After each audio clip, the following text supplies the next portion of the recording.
2021 সালে ভারতীয় আধিপত্যবাদের বিরুদ্ধে কথা বলতে গিয়ে ১৫০০-এর বেশি আলেম ওলামাদেরকে বিগত ফ্যাসিবাদী সরকার গ্রেফতার করেছিল। তার মধ্যে সবচেয়ে তাদের জন্য আতঙ্কজনক আসামির নাম ছিল মামুনুল হক।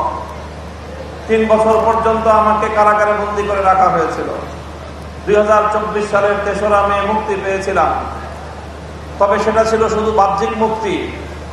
মুক্তি দেওয়ার আগে তারা আমার নাকে রশি বেঁধে আমাকে নিয়ে তামাশা করেছে, ছেড়ে দিয়েছে, কিন্তু নাকের মধ্যে রশি বাঁধা ছিল। শুধু একটা দিন একটা মামলার আসামি মামলায় হাজিরা দিতে যেতে পারিনি।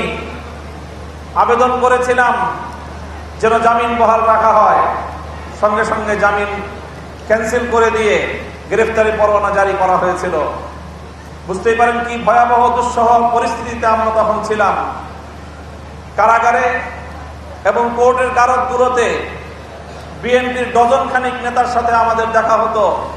2024-এর জানুয়ারিতে যখন নির্বাচন হয়ে গেল, এই বিএনপির নেতারাও তারা হতাশায় মুষড়ে পড়েছিল। তারাও সকলেই মন্তব্য করত 2040 সালের আগে শেখ হাসিনা বেঁচে থাকতে আর কোনোদিন বাংলাদেশের ক্ষমতার পরিবর্তন হবে এই স্বপ্ন বিএনপি দেখত না। কিন্তু আজ 2024-এর জুলাই বিপ্লবের আমাদের বীর শহীদানরা রক্ত দিয়ে যে মুক্তি এনেছে, যে স্বাধীনতা এনেছে, 5ই আগস্ট হঠাৎ করে বিএনপি সেই শহীদানদের প্রতি, স্কুল কলেজের কোমলমতি আমাদের বীর শহীদ সন্তানদের প্রতি শ্রদ্ধা জানানোর পর দিন থেকে জুলাই বিপ্লবের কৃতিত্বকে, জুলাই শহীদদের কৃতিত্বকে খাটো করে দেখবার পায়তারা শুরু করেছে। তাই আজ এই পর্যায়ে এসে আমরা বলতে চাই, বিএনপির সাথে অনেক কথাবার্তা হয়েছে। জুলাই বিপ্লবের সকল বক্তব্যগুলো সামারাইজ হয়ে গণভোটের মাধ্যমে জাতির সামনে উত্থাপিত হয়েছে। 70% ভোটার গণভোটের পক্ষে রায় দিয়েছে। বিএনপি সেই রায় নিয়ে টালবাহানা করছে। আমি বলেছি, বিএনপি এখন যেই রাজনীতি করছে সেটা তাদের দুটি মৌলিক নীতির উপর প্রতিষ্ঠিত।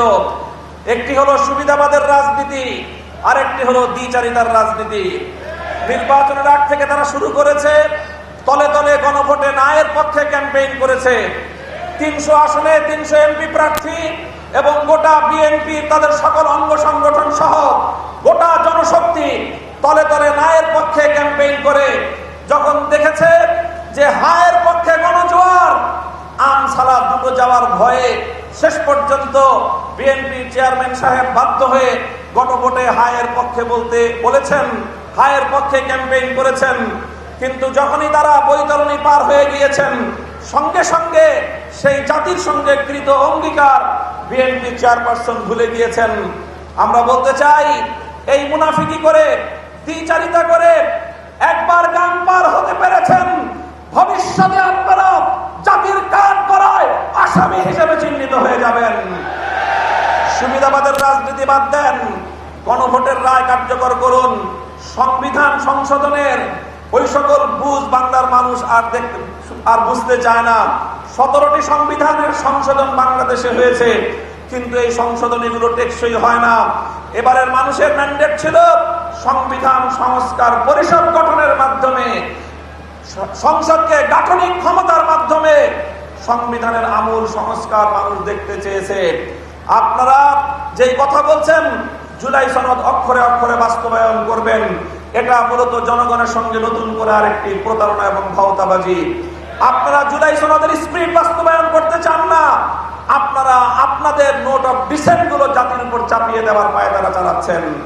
এভাবেই যদি আপনাদের চলতে থাকে, জুলাই যোদ্ধাহত যোদ্ধারা এবং জুলাইয়ের শহীদ পরিবার, জুলাই যোদ্ধারা বাংলাদেশে আবার জুলাইয়ের মতো নতুন করে আরেক সংগ্রামে নামবে ইনশাআল্লাহ। আমিও কথা দিচ্ছি, সেই সংগ্রামের সম্মুখ সারিতে